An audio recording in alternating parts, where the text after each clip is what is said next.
Ready? Play. All right, our next preview is going to be between Kai Nishikori and Aleksandar Vukic, who have never played each other before. But we think about Nishikori in Madrid and kind of how monumental some of his performances has been. Think back to 2014, where he made the finals and he was up a set and a break over Rafa Nadal, but unfortunately had a back injury that did not allow him to, play his best tennis, and unfortunately couldn't continue. And then even in 2013, Nishikori upset Roger Federer. So obviously it's a location that he likes, conditions that he likes. Very, very pure ball striker, and you're going up against a player who is on a 9-match losing streak in Vukic. So you couldn't really ask for a better opportunity to get your Madrid 2025 campaign underway. And for Nishikori, last event he played was in Houston, where he ended up retiring against Eubanks after winning a first-round matchup against Mitchell Kruger. So a little bit of question marks in terms of his health, but he's back here in a familiar place that he enjoys being in. So hoping he can bring as close to his A game as he can, even at this age. Anything you're looking forward to here, Damien? Yeah, I mean, as usual with Nishikori, health is the key, really. You mentioned that he retired in his last match in Houston. We haven't seen him since. If he's healthy, considering Vukic's form, like Vukic is in a bit of a race with Arthur Rinderknecht to see like who is going to have the worst season on the ATP Tour this year. I think Vukic is like 4-12 and Rinderknecht is 4-13. So yeah, they're pretty much doing the same, except for Vukic. Of course, the worst part is that he's on that losing run. Basically, I think since beating Leo Borg in Davis Cup. And also the funny thing is that his last 7 matches, they were all in deciding sets. So he's lost 7 consecutive 3-set matches and 9 overall, which kind of shows you, I guess you can look at it as a positive. He's coming close to getting some of these wins. They generally haven't been against the strongest opposition. So yeah, I mean, he's just in a horrible run, horrible hole he's going to have to get out of somehow. Some of his previous seasons honestly weren't that different. Like I think there was a lucky loser opportunity in like Queens maybe one year or something like that where he just saves himself, or has that Atlanta run obviously into the final. So maybe he can still pick himself out of this. Would be amazing for him to just get this win. But I think to me it just largely depends on whether Nishikori is healthy. As you said, of course, a lot of memories with Kei with this title. Sorry, with this tournament.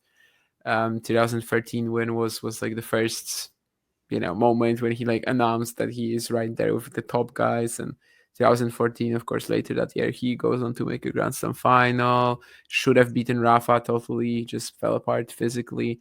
So yeah, that was amazing. Of course, it's so like it's just back in the past, but it's impossible not to think about these moments if you were a tennis fan already back then.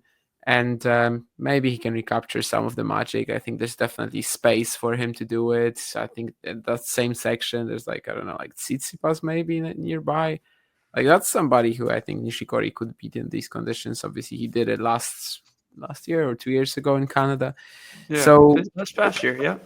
yeah, the potential for this is there, but at the same time, because of his Houston retirement, I can't tell you that I have 100% confidence that Nishikori is going to deliver. Yeah, yeah. I mean, you talk about Vukic.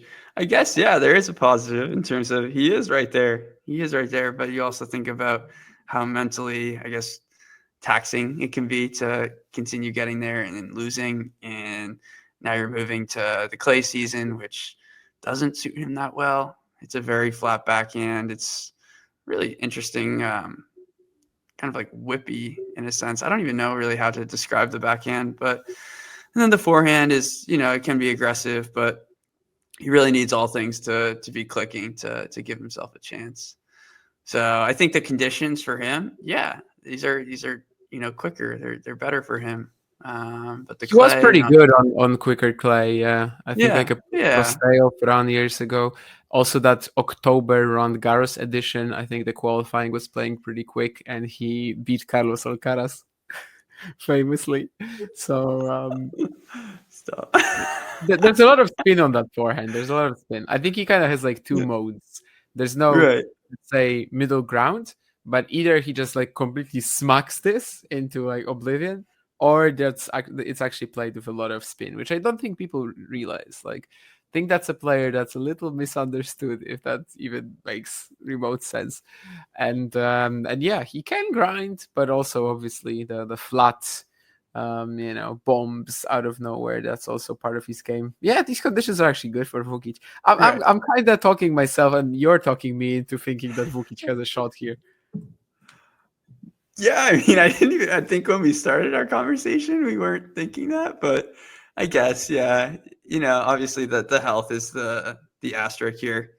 And I guess maybe how important is that first set for Nishikori?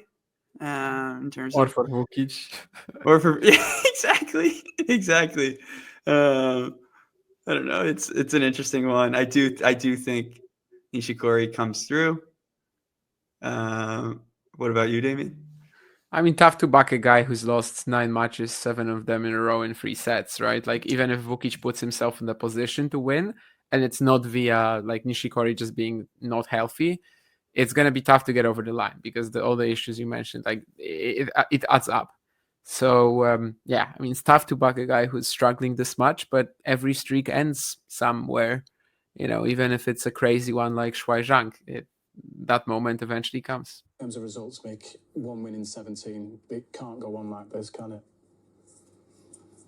It can. If you enjoyed this video, make sure you hit that like button. Don't forget to subscribe and click that notification bell so you don't miss out on all things tennis.